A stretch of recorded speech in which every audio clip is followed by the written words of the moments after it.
종목톡톡 시청자 여러분, 현상철 전문가입니다. 구독과 좋아요, 알림 설정 부탁드리도록 하겠습니다. 안녕하세요. 모두의 종목톡톡 세상의 모든 이야기 현상철 전문가입니다. 현재 관심을 갖고 지켜봐 주셔야 할 오늘의 수혜 종목들을 소개해 드리도록 하겠습니다. 우선적으로 시장 한번 살펴보면서 설명드리도록 하겠습니다. 금요일 같은 경우에는 보시다시피 코스피 종합지수 같은 경우 0.52% 상승, 코스닥 같은 경우에는 하락 0.43% 이제 마이너스로 마감을 했고요. 개인 외국인 기관 보시면은 코스피 같은 경우에는 이제 개인과 외국인이 매수 포지션, 그리고 기관 같은 경우에는 매도 포지션을 잡고 오늘 차익 실현을 좀 했다라고 볼 수가 있겠고요. 코스닥 같은 경우에는 개인의 매수 포지션, 그리고 외인과 기관은 매도 포지션으로 이제 마감을 했다라고 보시면 되겠습니다. 전일 같은 경우에는 이제 외국인과 기간의 수급이 꽤나 많이 들어왔었기 때문에 오늘 또한 긍정적인 흐름을 기대해 볼 수가 있었고, 뿐만 아니라 이제 유럽 증시에서도 호황이 있었기 때문에 장 초반에는 아무래도 조금 이제 상승 출발을 보여주면서 긍정적인 시너지를 보여주었으나, 역시나 이제 오전장이 끝나고 나서 오후장부터 좀 밀리는 경향을 보여줬고요. 한 가지 말씀을 드리자면은 이제 작년 말 같은 경우에는 개인 투자자분들의 유동성 자금들이 굉장히 많았기 때문에 지수 또한 개인들의 자금으로 올려주었으나, 최근의 거래 동향이나 이런 부분을 살펴보시면은 외국인들의 자금들이 들어와야 코스피랑 코스닥은 지수가 올라갑니다. 요거는 거의 확률이 거의 100%에 가까워요, 최근 같은 경우에. 그래서 가장 중요한 건 외인들의 수급 동향을 살펴보면서 투자를 하면 조금 더 승률을 높일 수가 있다라는 점 설명을 드릴 수가 있겠고요. 일단은 미국 증시 같은 경우에는 이제 휴장이었습니다. 중국 또한 휴장이었기 때문에 우리나라 증시 같은 경우에는 거의 큰 상승과 큰 하락보다는 별다른 의미 없이 조금 진행이 되었다 정도만 판단해 주시면 좋을 것 같습니다. 특히나 금요일 같은 경우에는 개별 장세, 개별 종목들의 움직임들이 좀 뭐라고 설명해야 될까요? 굉장히 조금 중요하게 움직였다. 그 정도로만 보시면 될 것 같습니다. 다음으로는 시가총액 높은 종목들마다 조금씩 짚어드리면서 설명드릴 수 있도록 하겠습니다. 자, 이제 코스피 같은 경우에는 이제 설명드리자면 삼성전자, SK 하이닉스 이런 반도체 관련주들 같은 경우에는 그래도 상승 마감을 보여줬다라고 보실 수가 있는데, 금일 오전장 같은 경우에는 이제 자동차 반도체라든지 반도체 품귀 현상에 따라서 어느 정도 반도체 섹터에 좋은 수급이 들어왔었고, 삼성전자, SK 하이닉스 지수랑 비슷하게 좀 마감을 보여준 모습이다 라고 설명을 드릴 수가 있겠고요.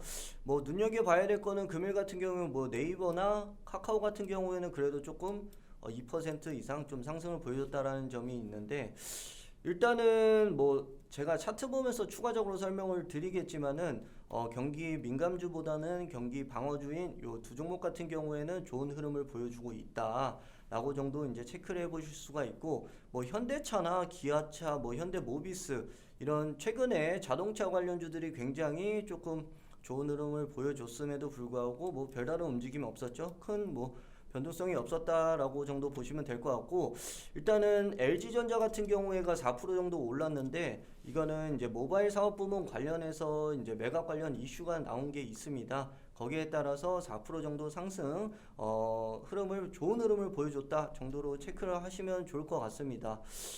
그리고 일단은 중요한 건 코스피도 코스피지만은 코스닥을 조금 보셔야 됩니다. 코스닥 같은 경우에는 보시다시피 이런 셀트리온 헬스케어, 셀트리온 제약, 시젠, 그리고 역시나 HLB 이런 지금 제약 바이오주 섹터에 이제 코스닥 같은 경우 비중이 굉장히 많은데, 코스닥 오늘 하락 마감했죠. 보시면은 이런 제약주들이 흐름이 굉장히 안 좋습니다. 실질적으로 오늘 제가 이 HLB는 한번 차트를 보여드리면서 간단하게 설명을 드릴 건데, HLB 같은 경우에 FDA 임상 결과 같은 경우에 허위로 조금 나온 부분이 있다라는 소식과 함께 좀 많이 떨어졌던 부분이 있어서 이런 투자 심리가 악화되는 부분, 제약 섹터에 특히나 시젠 같은 경우에도 분식회계 관련해서 이슈가 나왔었죠. 뿐만 아니라 셀트리온도 뭐 치료 효능이 기대치보다 높게 나오지 않은 부분에서 실망 매물이 나왔던 부분까지 이렇게 지금 제약 섹터의 흐름들이 좋지 않다 보니까 코스닥도 힘을 못 내주는 부분이 있습니다. 그래서 이런 종목들이 뭐 생각해 보시면은 뭐 삼성전자가 만약에 한가를 갔다 이렇게 시가총액이 높은 종목이 한가를 가면 관련 반도체 종목들 다 떨어지겠죠. HLB 똑같습니다. 뭐 시가총액 높은 제약주가 떨어지니까 다른 종목들도 당연히 밀릴 수밖에 없다는 점 뭐 보시면 좋을 것 같고요. 보시면은 펄어비스 5% 정도 상승 보여줬습니다. 이거는 해외 매출 증가에 따른 실적에 따른 뭐 호재가 나왔던 부분이 있기 때문에 강한 상승을 보였다라고 보시면 될 것 같고요. 뭐 카카오 게임즈 그대로 뭐 비슷하게 흘러갔다라고 보시면 될 것 같고 CJENM이나 스튜디오 드래곤 이런 컨텐츠 관련주들 같은 경우에도 뭐 큰 흐름은 보여주지 못했다 정도 보시면 좋을 것 같고요.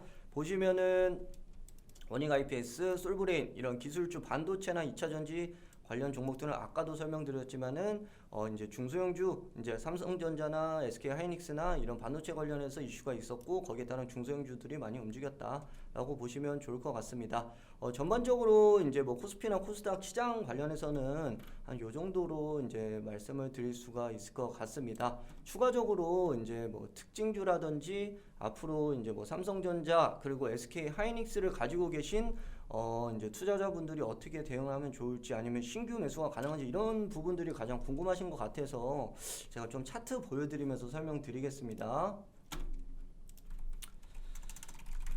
일단은 삼성전자 차트 설명드리도록 하겠습니다. 뭐 보시다시피 강한 상승을 보여줬습니다. 그때 당시에 10만 전자, 뭐 묻지마 삼성전자 매수 뭐 이런 식으로 굉장히 개인 투자자분들이 삼성전자에 투자를 많이 했다라고 보시면 되겠지만은 역시나 어느 정도 올라선 이후에 내려온 부분이죠. 그 다음에 반도체 품귀 현상이 다시 한번 부각이 되면서 조금씩 올라오는 이 포인트가 있는데 개인적으로 솔직히 말씀을 드리자면은 삼성전자를 내가 지금 매수해야 되나요? 라고 생각하시는 분들에게 이제 설명을 드리고 싶은 거는 첫 번째로는 삼성전자를 만약에 지금 매수를 하고 싶다. 지금 나는 매수를 하고 싶다라고 보시면은 이거는 아예 투자 관점을 단기 관점이 아니라 내가 삼성전자를 뭐 1년이 됐던 2년이 됐던 3년이 됐던 그냥 묵혀놓고 적금식으로 투자를 해서 가져가겠다라고 하면은 뭐 지금 자리에서도 충분히 매수가 가능합니다. 개인적으로 저는 뭐 10만 전자 충분히 가능하다고 보고 있는데 솔직히 말씀드리자면 이 10만 전자가 뭐 다음 달에 갈지 내년에 갈지 내후년에 갈지 그건 누구도 예측하기는 좀 어렵습니다. 예전 같은 경우에도 7만 전자 갔을 때에도 추가 상승이 나올 수가 있을 때 항상 전문가들은 이 더 이상 안 올라간다, 더 이상 올라간다 의견이 분분했었는데 가장 중요한 건 이때 올랐던 거는 개인의 유동성 자금으로 많이 올렸다라는 거예요. 보시면은 기관하고 외국인들이 내내 이제 팔기 시작합니다. 이 12월 달 이후부터 1월 달부터요. 그러면은 이 주가를 올린 거는 개인 투자자분들이라는 거거든요. 그러면 이분들 지금 만약에 손실로 잡혀 있으면은 이거 어떻게 해야 되죠? 이거 계속 가져가야 되나요? 라고 생각할 수 있는데 말씀드렸지만은 투자를 할 때 이미 투자가 잘못됐다라는 겁니다. 그렇기 때문에 지금 현재 손실 구간에 잡혀 있는 분들은 단기간점보단 말씀드렸듯이 10만 전자 갈 수 있으니까 그냥 그대로 묵혀두시면서 어느 정도 뭐 7만 원에서 7만 5천 원 부분까지 조정이 나오면 그때 가서 조금 더 적금 형태로 추가 매수를 해서 진행하는 게 가장 좋은 관점이다 라고 설명을 드릴 수가 있겠습니다. 한마디로 단기 관점으로 들어갈 거면 삼성전자가 아니라 삼성전자 이하 이 낙수 효과를 받을 수 있는 중소기업, 중견기업을 이제 발굴을 해서 저점에서 잡아가는 게 좋다라고 이제 설명을 드릴 수가 있겠고요. 추가적으로 뭐 SK 하이닉스 뭐 설명드리겠습니다. 뭐 차트 거의 비슷하다라고 보시면 됩니다. 뭐 SK 하이닉스도 올랐다가 다시 한번 이런 식으로 보여주고 있죠. 개인적으로 SK 하이닉스도 뭐 저는 뭐 10만 전자 SK는 15만 원 이상까지 갈 수 있는 회사다라고 보고 있고요.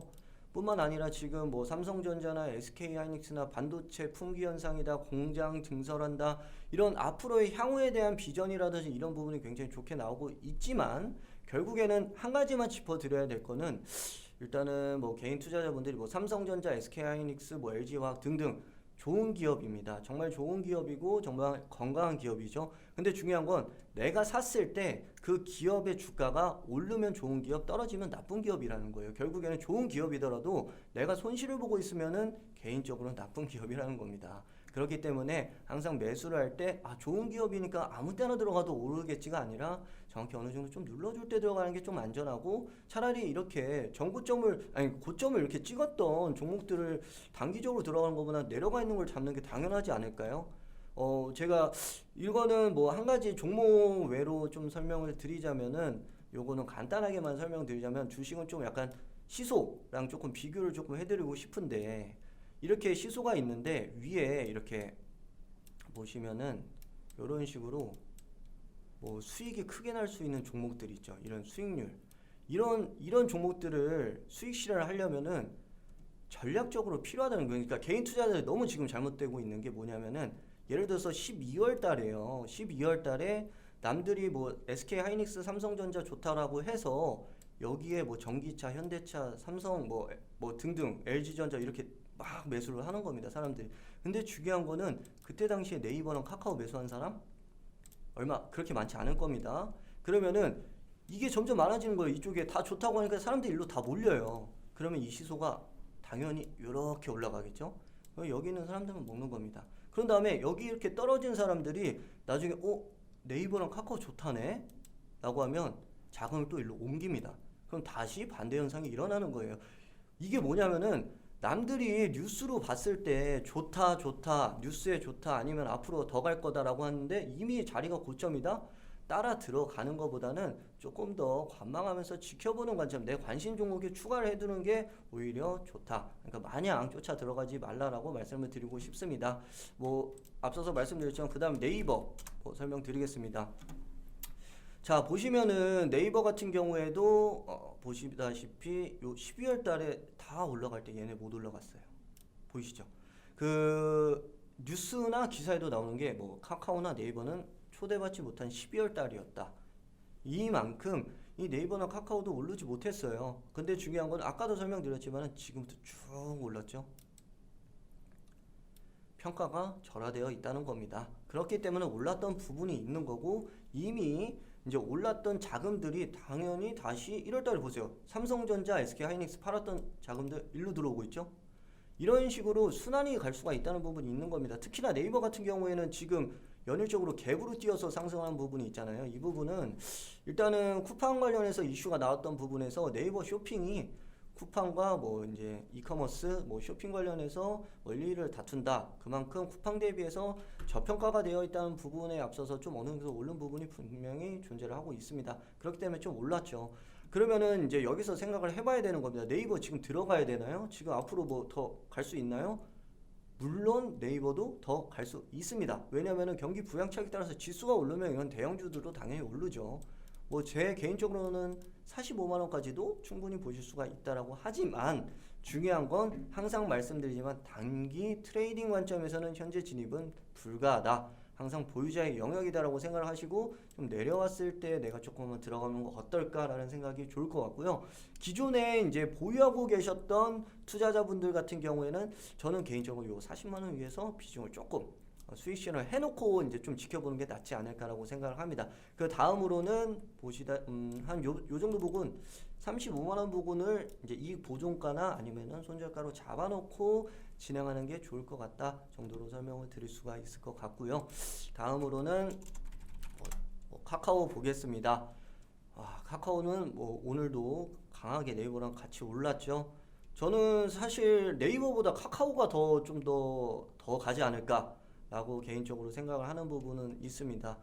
뭐 카카오 같은 경우에도 말씀드렸지만은 12월 달 보시면은 횡보했죠. 네이버랑 동일하게 뭐 비대면이다, 언택트다 이러면서 올랐던 부분에서 그 다음에는 섹터에 이제 관심을 받지 못하고 횡보하는 부분, 네이버와 동일하게 강하게 상승을 보여줬다 라고 말씀드릴 수가 있겠습니다. 단기 트레이딩 관점에서는 55만원까지는 볼 수가 있다. 왜냐? 일단 카카오는 사업 부문에서 이제 뭐 모빌리티라든지 아니면 카카오페이, 아니면 뭐 카카오 뮤직, 아니면 앞으로 이제 카카오 이제 뱅크라는 상장, 까지 여러 가지의 이제 사업 부문에서 모멘텀이 충분히 있기 때문에 조금 더 보셔도 되는 부분이 있지만은 여기에서 신규 진입을 한다면 말씀드렸지만 55만 원의 목표가를 짧게 잡고 단기 트레이딩 관점 그리고 손절가는 이렇게 갭으로 뛰었던 뭐 50만 원 약간 아래 보면 한 49만 원, 48만 원 부근으로 짧게 보고 진입하면 괜찮지만 뭐 예를 들어서 내가 길게 가져가겠다라고 하면은 여기서 매수한 다음에 나중에 또 내려와서 매수를 하는 부분도 고려를 하셔야 되는 부분은 확인을 해주셨으면 좋겠고요. 기존에 매수를 진행하셨던 분들 또한 지금 현 위치에서 어느 정도 절반 정도는 수익 실현을 하고 그 다음에 대응하시는 게 조금 더 안전한 관점이다라고 설명을 드리고 싶습니다. 뿐만 아니라 공매도 같은 경우에도 재개가 될 경우에 이런 대형주 같은 경우가 타겟이 될 경우가 많기 때문에 그 부분은 조금 고려를 해서 대응을 하시면 좋지 않을까라는 생각을 하고 있습니다. 이렇게 조금 대형주 위주의 종목들을 설명을 조금 드리긴 했는데 원래 개인 투자자분들은 대형주들밖에 거의 모르시잖아요. 근데 지금 이런 특징주들을 제가 조금씩 보여드릴 건데 일단은 지오소프트 이 종목 뭐 그렇게 많이 아시는 분들이 있을지는 모르겠습니다. 이 종목 같은 경우에는 실질적으로 금일 상한가를 갔거든요. 이 종목이 왜 갔냐면은 이제 사업 부문에서 일단은 영업이익이 흑자로 전환이 되고 뿐만 아니라 자회사인 오아시스 마켓이라고 해서 이런 자연환경 뭐 식품을 유통을 하고 이커머스 활동을 하고 있는 기업이다라고 보시면 되는데 지금 현재 언택트 관련해서 굉장히 실적이 잘 나왔던 부분이 있어서 거기에 따라서 강한 상승을 보여줬다라고 보시면 될 것 같은데요. 일단은 이렇게 강한 상승을 보여줬을 때 항상 보시면 이 주가는 이렇게 사이클을 돌면서 올라갑니다. 이런 식으로 이렇게 일직선으로 쭉 올라가는 경우는 극히 드물어요. 그렇기 때문에 이런 종목들은 단타성, 단기성 이제 투자금들이 들어오기 때문에 리스크가 동반이 되고 하루에 뭐 플러스 마이너스 10%까지 움직이는 경우가 많기 때문에 내가 단기 트레이딩에 자신 있다라고 하면은 그런 종목 하시면 되고요. 이 종목 같은 경우는 지금 신규 진입을 하기에는 말씀드렸지만 좀 버겁지만 기존에 갖고 계신 분들한테 좀 설명을 드리자면 저는 조금 더 봐도 될 것 같아요. 이 종목은 뭐 한 22,000원 위까지 조금 보셔도 될 것 같고 그리고 요거는 갖고 계신 분들 같은 경우에는 이전 이제 맞고 떨어졌던 부분 그리고 여기서 상승했던 부분을 지지선으로 볼 수 있기 때문에 요 박스권에서 트레이딩 관점으로 진행하면은 좋은 종목이다 라고 설명을 드릴 수가 있고 항상 상한가 간 종목들에 대해서 제가 좀 설명을 드리고 싶은 게 상한가를 간 다음 날에 2차적으로 또 상한가 가고 그 다음에 또 여기서 2차적으로 상한가를 가면은 모르겠지만은 상한가 간 다음에 이 시가를 깨고 내려오면은 조금 위험합니다. 그럴 때는 절반 정도는 수익 실현을 해주시는 게 좋아요. 그 다음에 대응을 하시는 게 지금 현 시장에서 변동성이 크기 때문에 안전하다라고 설명을 드릴 수가 있으니까 투자할 때 상한가 갔으니까 그 다음 욕심부려서 떨어져도 에이 가겠지 보다는 비중을 조금 차익 실현을 하시는 게 트레이딩 관점에서는 좋다라고 설명드릴 수가 있겠습니다. 그 다음에 오늘이 아니라 뭐 예전부터 정말 뜨거운 종목이죠. 이 종목 동방입니다. 동방 같은 경우에는 이전에도 보시면은 이 종목이 왜 올랐냐? 결국에는 지금 워낙 뜨거운 감자인 이제 쿠팡이 이제 뉴욕 증권 거래소에 상장을 한다는 이슈와 함께 쿠팡 관련주들이 굉장히 크게 움직였다라고 보실 수가 있는데 그게 지금 움직였냐가 아니에요. 보시면은 1월 11일부터 뭐 12일, 13일까지 3연상까지 갔습니다. 동방 같은 경우에는 쿠팡에 이제 물류 운송을 하는 업체다라고 이제 엮여가지고 이제 많이 올랐지만은 3연상 이후에 그 다음에는 강한 상승을 보여주지 못하고 그 다음부터 횡보를 보여줬죠. 그 다음에 또 이슈가 재부각되면서 3연상까지 올랐습니다. 그러니까 지금 같은 경우에는 여기에서는 지금 이게 이제 뭐 학습 효과예요. 이렇게 3연상 갖고 여기에 올라도 이제 결국에는 이렇게 내려올 수 있는 만큼 현재 구간에서 신규 상한가를 따라잡는다고 하면 좀 위험하다. 특히나 투자 경고 종목으로 지정이 되어 있기 때문에 거기에 따라서 이제 올렸던 이제 주포 세력들 같은 경우에도 이런 투자 경고 종목으로 지정될 경우에는 실질적으로 주가를 계속 끌어올리기가 힘듭니다. 나중에 거래 정지가 되거나 이런 경우도 감안을 해야 되기 때문이죠. 그렇기 때문에 신규 매수 진입보다는 가급적이면 보유자의 영역이다 라고 생각을 하고, 가지고 계신 분들 같은 경우에는 저는 가급적이면 이 길 추이를 지켜보면서 전량 아니면은 내가 욕심을 부리더라도 절반 이상은 조금 수익 실현을 하셨으면 좋겠습니다. 그 과유불급이라는 내용이 있잖아요. 학습 효과처럼 더 오르면 좋겠지만 그 정도, 요 정도 선에서는 수익 실현을 하시는 게 낫지 않을까라고 생각합니다. 뭐 동방뿐만 아니라 보시면은 뭐 KTH, 뭐 KCTC 이런 관련 종목들이 다 상한가를 간 모습이에요. 이런 종목들 같은 경우 결국에는 나중에는 이 버블이 이제 터질 경우에는 여기서 올라간 사람들은 내내 이탈을 못할 수가 있는 부분도 있습니다. 그렇기 때문에 항상 내가 수익만 본다는 것도 아니고 내가 여기서 만약에 밀릴 때는 어떻게 생각을 해야 되는 그 대책을 어느 정도 구상을 하고 들어가야 됩니다. 이거는 기술자들이 많이 하겠지만은 주식 초보분들은 조금 진행하기 어려운 영역이다. 특히나 이거는 뭐 전문가들도 지금 현재에서 누구나 뭐 들어가라는 전문가 거의 없다라고 생각을 하고 있습니다. 다음 종목으로 이제 설명을 드리자면요. 자, 오늘 제약바이오 중에서도 정말 뭐 다시 한번 좀 안 좋은 악재가 이제 발생했던 종목이다라고 설명을 드릴 수가 있겠고요. 사실 이 종목 어떻게 진행이 됐었냐면은 금일 한가를 그냥 바로 갔어요. 오전에 한가 간 다음에 그 다음에 윗꼬리를 달고 올라와 줍니다. 윗꼬리를 달고 올라와 줬다가 다시 하한가로 내려오는 모습인데요. 아까 설명드렸지만은 이렇게 급락이 나왔던 부분은 FDA의 승인을 받았던 임상 결과가 허위적으로 나왔다는 이슈와 함께 좀 크게 내려왔던 부분이 있는데, 저는 뭐 이게 이제 2시에 이제 이 대표가 여기에 따른 뭐 소명을 하겠다, 뭐 유튜브로 내용을 뭐 설명을 하겠다라고 해서 잠깐 장중에 저도 봤거든요. 근데 사실 그 2시 이후에 더 빠졌어요.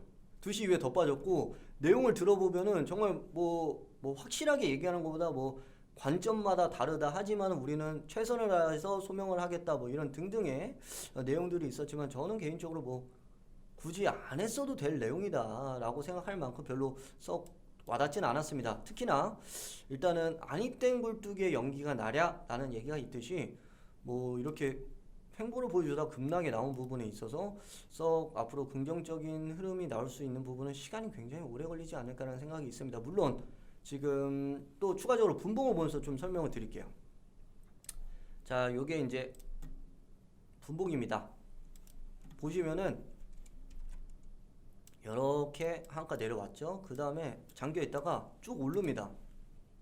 이게 뭐냐면은 이제 회사에서 이제 소명을 하겠다는 내용도 있고, 뿐만 아니라 이 하한가 따라잡기라고 해서 이런 단기 투기성 자금, 이런 단기 투기성 자금들이 들어온 거예요. 여기서 계속 이제 공방을 벌이죠. 그 다음에 쭉 내립니다. 보시죠. 거의 2시 기점이에요. 나오니까 쭉 내립니다. 그러니까 한마디로 투기성 자금이 들어왔다 나간 겁니다. 이때 당시에 투기성 자금이 움직일 때 이 HLB 뿐만 아니라 계열사 그 종목들이 다 똑같이 움직였습니다. 제가 한 번 더 보여드릴 건데, 이때 당시에 주가들이 투기성 자금으로 몰리니까 다른 종목들이 약간 비틀비틀 거립니다. 이만큼 현재 장세에선 투기성 자금들이 굉장히 좀 많은 부분이 있다. 그래서 제가 이 부분을 보여줬던 부분은 뭐냐면은, 이렇게 하한가 따라잡기나 투기성 이런 위험한 투자는 가급적 진행하지 말라. 그리고 내가 기술이 된다면은 진짜 뭐 스탑로스로 뭐 플러스 몇 프로 마이너스 몇 프로 걸어놓고 진행하는 게 낫지 욕심 안 부리고 진행하시는 게 좋다라고 설명을 드릴 수가 있겠습니다.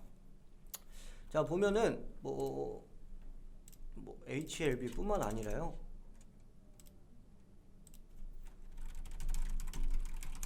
HLB 생명과 차트가 똑같죠. 아까 전이랑 차트가 똑같습니다. 보시면은 이렇게 횡보하다가 쭉 떨어졌어요. 그러니까 거기다가 저는 이제 조금 더 안 좋게 말씀드리고 싶은 게, 이제 기존의 투자자분들한테는 조금 서운한 얘기가 될 수가 있겠죠. 물론 이 다음에 제가 어떻게 이탈해야 되는지 설명드리겠습니다. 일단은 지금 거래량이 굉장히 많이 터졌잖아요. 거래량이 많이 터졌는데 중요한 건 여기서 투기성 자금이 들어왔다는 거예요. 그럼 여기에 또 물려 있는 사람들이 얼마나 많다는 거예요. 이 거래량이 터진 만큼. 그러면은 생각을 했을 때 이 악재보다 더 큰 호재가 나와야지 여기를 뛰어넘거나 아니면은 정말 뭐 임상 결과 제대로 뭐 정말 호재가 나오는 부분이 아니더라면 이 거래량을 뛰어넘는 이 매물을 뛰어넘을 그 기간이 단기간에 오기는 좀 어렵지 않을까라고 생각을 합니다. 여기 있는 물량들도 더 내려오면은 팔면서 떨어져 나가고 그런 부분도 감안을 해야 되기 때문이에요. 그래서 HLB로 다시 돌아가면요. 지금 만약에 내가 보유를 하고 있는 뭐 분들이라면 저는 개인적으로 아예 긴 호흡으로 가져가야 되는 게 아니에요. 단기간 손절하는 거 아니면 아예 긴 호흡으로 그냥 아예 4만 원까지 내려오면 내가 추가 매수하겠다 라는 마음으로 아예 길게 내려와서 길게 보고 4만 원 추가 매수해서 기술적으로 이탈하는 그런 방법이 차라리 낫지 않을까라는 생각이 들고요. 아니다, 나는 기회비용 고려를 해서 조금 이탈을 하고 싶다고 하면 손실폭이 클 수밖에 없겠죠. 근데 중요한 건 그건 감안하고 이탈을 해야 되는데 그래도 조금 더 보고 조금 여기서 뭐 한 뭐 5만 뭐 6만 원 지지하는 구간까지 조금 더 지켜보고 그때 가서 손절을 하시는 것도 괜찮다. 아니면은 4만 부분 내려와서 추가 매수를 하는 부분이 낫다. 뭐 HLB뿐만 아니라 HLB 계열사 이제 종목들 다 동일하다고 보시면 될 것 같습니다. 텔레칩스 이제 제가 한번 보여드리고 싶은데요. 이 종목 같은 경우에도 보시면은 오늘 굉장히 강하게 올랐어요. 텔레칩스도 실질적으로 이 기업 같은 경우에는 이제 자동차 반도체, 차량 반도체 관련해서 강한 상승을 보여줬다라고 보시면 되겠는데 동사 같은 경우에는 이제 차량용 반도체 관련 매출이 한 96% 정도를 차지하고 있는 기업이고요. 뿐만 아니라 뭐 현대차나 기아차의 이제 주요 거래처에 나중에 전기차 수혜까지 가능한 기업이다라고 설명을 드릴 수가 있겠습니다. 거기에 따라서 금일 자동차 품귀 현상에 따라서 거의 대장주격의 흐름을 보여주면서 강하게 상승을 보여줬죠. 여기 보면 갭을 띄어서 이제 올라갔다라고 보시면 되는데 이전에 요 위치를 아예 띄어서 넘어갔다. 요 위치 보이시죠? 이 여기를 맞고 떨어졌던 부분을 갭으로 띄어서 넘어 올라간 부분이 있어서 실질적으로 추가적인 뭐 상승도 기대해 볼 수가 있고 향후적으로 이 차량용 반도체 저는 계속 갈 수 있다라고 생각을 하고 있고요. 왜냐면은 자동차가 지속적으로 전기차로 전환이 되고 수소차로 전환이 되고 고도화가 됨에 따라서 이런 반도체가 많이 들어갈 수밖에 없고 거기에 따라서 이런 차량용 반도체 관련주들은 지속적으로 우상향을 할 수가 있다라고 생각을 하지만 이 우상향 흐름이 언제까지 계속될지는 실질적으로 누구나 예측하기는 어렵습니다. 다만 이런 사이클을 보여주더라도 중요한 건 지금 현재 보면 이 구간일 수도 있습니다. 하지만 이런 식으로 계속 우상향해서 올라갈 수밖에 없는 게 차량용 반도체 관련주들이 있다 정도로 설명을 드릴 수가 있겠습니다. 그렇기 때문에 지금 뭐 신규 매수 관점으로 봤을 땐 트레이딩 관점으로 보시는 게 좋을 것 같고요. 기존에 가지고 계신 분들은 2만 원에서 어느 정도 수익절 하고 조금 더 멀리서 지켜보는 마음으로 진행하면 좋을 것 같습니다. 네, 이제 오늘도 장 마감 후에 주요 종목들을 소개를 좀 해드렸었는데요. 주식에서 가장 중요한 포인트는 싸게 사서 비싸게 파는 겁니다. 정확한 매수 매도 타이밍 종목 분석을 통해서 수익을 볼 수 있도록 많은 도움 드릴 수 있도록 할 거고요. 그럼 다음에 다시 한번 찾아뵙도록 하겠습니다. 시청해 주셔서 감사합니다.